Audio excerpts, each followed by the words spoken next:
Hello, my dear friends. I am Dr. Wasim I Khan, Associate Professor, Shri Shivaji Law College, Parbhani, Maharashtra, India. So, in today's lecture, we will discuss a second part of the topic of maintenance of wife, children, and parents. In the previous lecture, we have discussed the first part, in which we have discussed that if any person having sufficient means neglect or refuses to maintain his wife, unable to maintain herself. Second, his legitimate or illegitimate children unable to maintain themselves. Third, his legitimate or illegitimate major child unable to maintain themselves due to any physical or mental abnormality. Fourth, his father and mother unable to maintain himself or herself. तो इनको maintain करने की responsibility है. अगर पहला part आपने नहीं देखा होगा तो आप मेरे YouTube चैनल पर जाकर वो देख सकते हो. आगे बढ़ने से पहले, सेकंड पार्ट डिस्कस करने से पहले मेरी रिक्वेस्ट है कि अगर अभी तक आपने मेरे चैनल को सब्सक्राइब नहीं किया, सब्सक्राइब कर लीजिए, बेल नोटिफिकेशन को प्रेस करिए ताकि जब कभी भी मैं नया वीडियो अपलोड करूं तो उसका नोटिफिकेशन आप तक पहुंचे. तो चलिए हम सेकंड पार्ट डिस्कस करते हैं. सब क्लॉज 1 ही डिस्कस किया था हमने सेक्शन 144 का पिछले लेक्चर में. सब क्लॉज 2 से आगे के प्रोविजन आज हम डिस्कस करने वाले हैं. तो इंट्रोडक्शन हमने ऑलरेडी डिस्कस कर चुके हैं, इसको और डिस्कस करने की जरूरत नहीं है. जैसा कि इंट्रोडक्शन में हमने डिस्कस किया था कि the son is having a responsibility to maintain his parents, husband is having a responsibility to maintain his wife, as well as the parents is having a responsibility to maintain their children, and they will be entitled to claim maintenance under section 144 of BNSS. And the very object of section 144 of BNSS is to protect the rights of wife, children and parents. तो यही था introduction. अब हम आगे बढ़ते हैं. Sub clause 1 हमने पिछले लेक्चर में डिस्कस कर चुके हैं. अब सब क्लॉज 2 क्या है सेक्शन 144 का देखिए. Sub clause 2 speaks about that any allowance of maintenance और interim maintenance shall be payable from the date of order और from the date of application. So whatever the order passed by the magistrate relating to the maintenance, that order will be payable from the date of order or from the date of application depending upon the order passed by the magistrate. तो order जो maintenance का है वो एक तो जिस दिन order हुआ वहां से maintenance देने का ऑर्डर पास हो सकता है या from the date of application. Normally from the date of application का कोर्ट ऑर्डर पास कर सकता है, but it shall be specifically mention in the order itself. अब सब क्लॉज 3 क्या कहता है देखिए सेक्शन 144 का. Sub clause 3 speaks about that if any person fails to comply the order of court, imprisonment for 1 month or till the amount paid. Suppose if the order passed by the court relating to the maintenance, and if the person against whom the maintenance order is passed fails to pay the maintenance, then he will be liable to face the imprisonment of 1 month or till amount is paid. तो अगर कोई husband को अगर for example court ने order दिया कि आपको इतना इतना मेंटेनेंस वाइफ को देना है और अगर वो मेंटेनेंस नहीं देता है तो उसको 1 महीने की सजा होगी, या जब तक वो अमाउंट पे नहीं करता तब तक उसको जेल में रहना पड़ेगा. एक बात क्लियर कर दूं कि अगर वो फॉर एग्जांपल 1 महीने का डिफॉल्ट करता है तो 1 महीना जेल में जाकर आने के बाद इसका मतलब ये नहीं हुआ कि वो 1 महीने का मेंटेनेंस अब उसको देने की जरूरत नहीं है. उसको मेंटेनेंस देना ही पड़ेगा क्योंकि ऑब्जेक्ट है मेंटेनेंस का कि वो 1 महीना उसको गुजारने के लिए उतने पैसे की जरूरत है. हस्बैंड 1 महीना अगर जेल में चले गया इसका मतलब उसका 1 महीना गुजर गया ऐसा नहीं होगा. उसको उतना पैसा हस्बैंड को देना ही पड़ेगा. That is section 144 sub clause 3. अब हम डिस्कस करने वाले हैं देखिए sub section 4 of section 144 grounds for refusal of maintenance. कि when husband can refuse to pay a maintenance, what are the different grounds in which the husband will not be liable to pay the maintenance to his wife. कब husband liable नहीं होगा, कब husband refuse कर सकता है maintenance. The first case, she is living in adultery. If the wife is living in adultery, husband will not be liable to pay maintenance to his wife. So देखिए जब अगर wife के अगर किसी और मर्द के साथ या किसी और पर्सन के साथ रिलेशनशिप है, वो रिलेशनशिप में है, अडल्ट्री में है वो, तो हस्बैंड डिनाई कर सकता है. That is a ground for refusal of maintenance. Wife को मेंटेनेंस नहीं मिलेगा. संजीवनी रामचंद्र कोंडलकर वर्सेस रामचंद्र भीमराव कोंडलकर. देखिए the Bombay high court just recently December 18, 2019 has once against that if allegation of adultery are proved against the wife in a marriage, she is not entitled to maintenance. If the charges of adultery has been proved against the wife, then she will not be entitled to get maintenance. इस case में court ने ये decide किया कि wife के against में अगर adultery के चार्जेस प्रूव होते हैं तो उसको मेंटेनेंस नहीं मिलेगा. A wife is entitled to claim maintenance only if she is able to prove that all the allegations of adultery are wrong. wife will get maintenance if she proves that whatever the charges leveled against the wife is wrong. अगर वो adultery के charges wife के against में prove नहीं होते तो उसको maintenance मिलेगा, और अगर प्रूव होते हैं तो it will be the grounds for refusal of maintenance, उसको मेंटेनेंस नहीं मिलेगा. That is the first ground.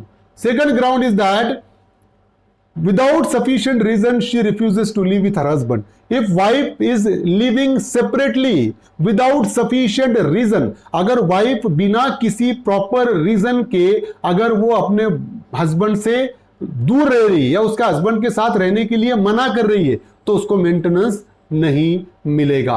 Anil son of Shri Sugan Chandra Jain versus Shrimati Sunita Shri Anil Kumar Jain, wife of Shri Anil Kumar Jain. देखिए, where the wife had voluntarily left her husband's house without any reason. इस case में wife ने without reason husband के घर को छोड़कर चले गई वो, and she was not thrown with force from her matrimonial home. उसको उसके हस्बैंड ने घर से बाहर नहीं निकाला था, वो खुद से गई. Without sufficient reason, she left the house of her husband. She was not forced to leave her matrimonial house. उसको फोर्स भी नहीं किया गया उसके मैट्रिमोनियल हाउस को छोड़ने के लिए. She would not be entitled to claim maintenance from her husband. इस केस में कहा कि खुद से घर छोड़कर जाने वाली वाइफ अपने हस्बैंड से मेंटेनेंस क्लेम नहीं कर सकती है. विदाउट सफिशिएंट रीजन अगर वो अपने हस्बैंड का घर छोड़ती है तो it will be the ground for refusal of maintenance, उसको मेंटेनेंस नहीं मिलेगा. नेक्स्ट वन इज, देखिए एक और केस है विदाउट सफिशिएंट रीजन का. Doctor Swapan Kumar Banerjee versus the state of West Bengal. The question before supreme court is whether a wife who has been divorced by the husband on the ground that the wife has deserted him is entitled to claim maintenance under section 125 of the CRPC. इस case में ये कहा, supreme court ने ये कहा कि wife को divorce दिया. कौन से ग्राउंड पे डिवोर्स दिया उसने? क्योंकि वाइफ ने उसको छोड़कर चली गई थी. लेकिन कोर्ट ने कहा एक बार डिवोर्स देने के बाद divorcee will be entitled to claim maintenance. Divorcee को मेंटेनेंस मिलेगा. जब तक वो अलग रह रही है सफिशिएंट रीजन के बिना तो उसको मेंटेनेंस नहीं मिलेगा. लेकिन सफिशिएंट रीजन के बिना वो अलग रह रही है उस बेस पे अगर डिवोर्स होता है तो डिवोर्स होने के बाद उस वाइफ को मेंटेनेंस मिलेगा. Section 125 of CRPC. The court awarded ₹10,000 as monthly maintenance to the wife. इस केस में 10,000 रुपए का मेंटेनेंस कोर्ट ने अवार्ड किया. नेक्स्ट है देखिए ground for refusal of maintenance. If they are living separately by mutual consent. If husband and wife are living separately by mutual consent, अगर दोनों म्यूचुअल कंसेंट से अलग अलग रह रहे हैं, आपसी सम्मति से दोनों अलग अलग रह रहे हैं, तो वाइफ मेंटेनेंस क्लेम नहीं कर सकती. हस्बैंड लायबल नहीं है मेंटेन करने के लिए. बहुत सी बार ऐसा होता है कि हस्बैंड और वाइफ में अगर झगड़ा चल रहा है, दोनों ने ये डिसाइड किया कि हम दोनों एक दूसरे को कुछ वक्त देते हैं, अलग अलग रह के देखते हैं और उसके बाद हम फिर से कोशिश करेंगे एक होने की. तो ये जब खुद के म्यूचुअल कंसेंट से अलग अलग रह रहे हैं अगर दोनों, if they are living separately by mutual consent, it will be the grounds for refusal of maintenance. Moya Bai versus Vishram Singh. Divorce by mutual consent does not deprive the wife to claim maintenance. But wife is living separately by mutual consent, it will be the ground for refusal of maintenance. But divorce by mutual consent does not deprive the wife to claim maintenance. अगर mutual consent से divorce हो रही है तो after getting divorce, wife can file application for maintenance under section 125 and now under section 144 of BNSS. कि अगर mutual consent से divorce होता है तो डिवोर्स के बाद वो डिवोर्सी क्या कर सकती है? मेंटेनेंस क्लेम कर सकती है सेक्शन 144 में. If they are living separately without divorce then only wife is not entitled to get maintenance under section 125 of CRPC or now under section 144 of BNSS. If they are living separately by mutual consent without divorce, then wife will not be claim maintenance. Wife will not be entitled to claim maintenance. This is a ground for refusal of maintenance. देखिए अब क्या है, ये section 144 था.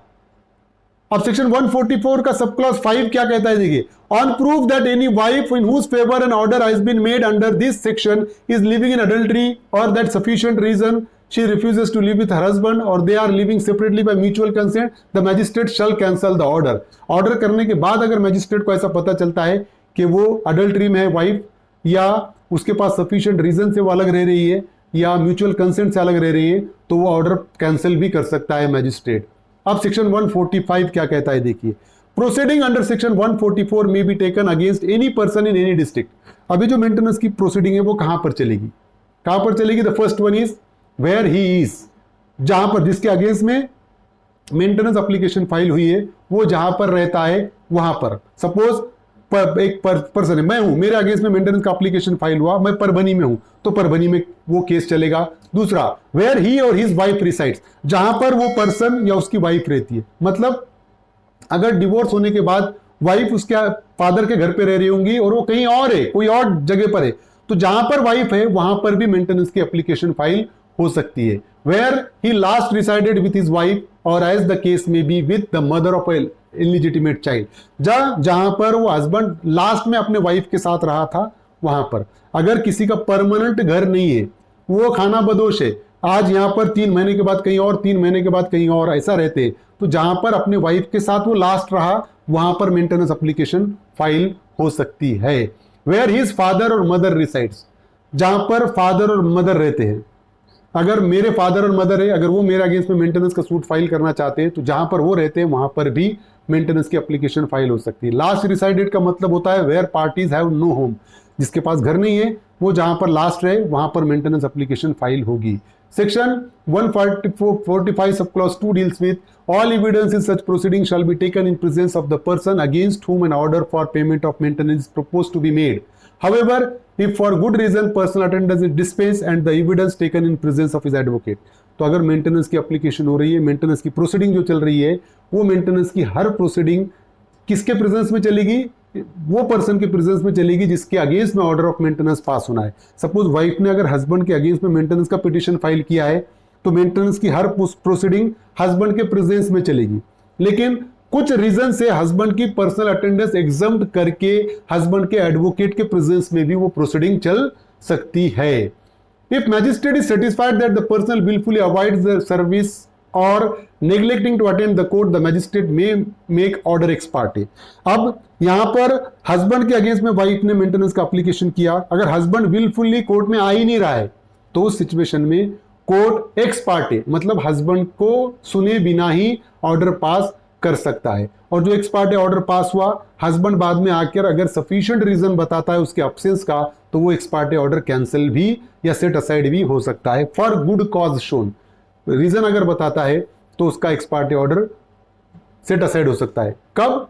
With in 3 months, date जहां पर order pass हुआ उसके 3 महीने के अंदर आके अगर सफिशिएंट रीजन बताएगा तो एक्स पार्टी ऑर्डर कैंसिल भी हो सकता है। Section 145 sub clause 3, the court is dealing with application under section 144 for maintenance may make an appropriate order as to cost। जब मेंटेनेंस की एप्लीकेशन सुन रहा है कोर्ट, तो कॉस्ट का ऑर्डर भी पास कर सकता है। कोई विटनेस है, विटनेस के आने जाने का खर्चे के लिए जो कॉस्ट लगा सकता है, या पर्सनल अटेंडेंस का एग्जम्पशन अगर मांगा है तो पर्सनल अटेंडेंस का एग्जम्पशन ग्रांट करने के लिए भी कॉस्ट लगा सकता है। ये कोर्ट को पावर है सेक्शन 145 सब क्लॉज 3 में। सेक्शन 146 अल्टरेशन इन अलाउंसेस। अब क्या है कि मेंटेनेंस का ऑर्डर पास होने के बाद वो मेंटेनेंस के ऑर्डर में अल्टरेशन हो सकता है क्या, अमाउंट ऑफ मेंटेनेंस में अल्टरेशन हो सकता है क्या, ये प्रोविजन है सेक्शन 146 में। On proof of change in circumstances of any person receiving under section 144 a monthly allowance, the magistrate may make such alteration. Suppose change of circumstances is there, on the basis of change of circumstances the magistrate can make such alteration कर सकता है, maintenance amount को कम ज्यादा कर सकता है as the circumstances change, जैसे circumstances change होंगे उस हिसाब से मेंटेनेंस का ऑर्डर भी चेंज हो सकता है। when it appears to the magistrate that any order under section 144 should be cancelled और varied he shall cancel the order. अगर मैजिस्ट्रेट को लगता है कि जो ऑर्डर मेंटेनेंस का मैं पास कर चुका हूं सेक्शन 144 में वो कैंसिल होना चाहिए, तो विद सफिशिएंट रीजन वो ऑर्डर को कैंसिल भी कर सकता है या चेंज भी कर सकता है। That is called alteration. Where any order has been made under section 144 in favour of a woman, the magistrate shall, if he satisfied for the woman has after the date of such divorce remarried, cancel such order as from the date of her remarriage. Suppose if the maintenance amount is granted by the magistrate and after order of maintenance if that divorcee remarries, then on the basis of is her remarry the magistrate can cancel the order. Divorce होने के बाद maintenance application file हुई, court ने husband को order दिया कि उसको maintenance दो। अब क्या हुआ कि मेंटेनेंस ऑर्डर के बाद अगर वो डिवोर्सी दूसरी शादी करती है तो from the date of her marriage, जिस दिन उसकी मैरिज हुई वहां से ऑर्डर ऑफ मेंटेनेंस कैंसिल कर सकता है court. Wife receives the whole of the sum which under any customary or personal law applicable to the parties was payable on divorce. अगर कोई कस्टम के चलते डिवोर्स के वक्त ही वाइफ को lump sum amount as a maintenance मिल चुका है, तो उस सिचुएशन में भी मेंटेनेंस का ऑर्डर कैंसिल कर सकता है कोर्ट. और the woman has obtained divorce and she had voluntarily surrender her right to maintain. अगर वाइफ ने डिवोर्स ऑब्टेन किया और डिवोर्स ऑब्टेन करते वक्त उसने अपना right of maintenance voluntarily surrender किया, छोड़ दिया, तो उस सिचुएशन में भी उसको मेंटेनेंस नहीं मिलेगा, ऑर्डर कैंसिल हो सकता है. बहुत सी बार ऐसा होता है कि हस्बैंड की अर्निंग बढ़ गई, तो उस सिचुएशन में भी मेंटेनेंस अमाउंट बढ़ सकता है, कोर्ट अल्टर कर सकता है.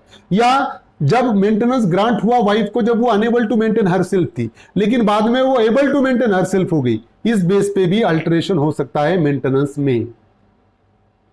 वरुण जगोता वर्सेस दीक्षा कपूर.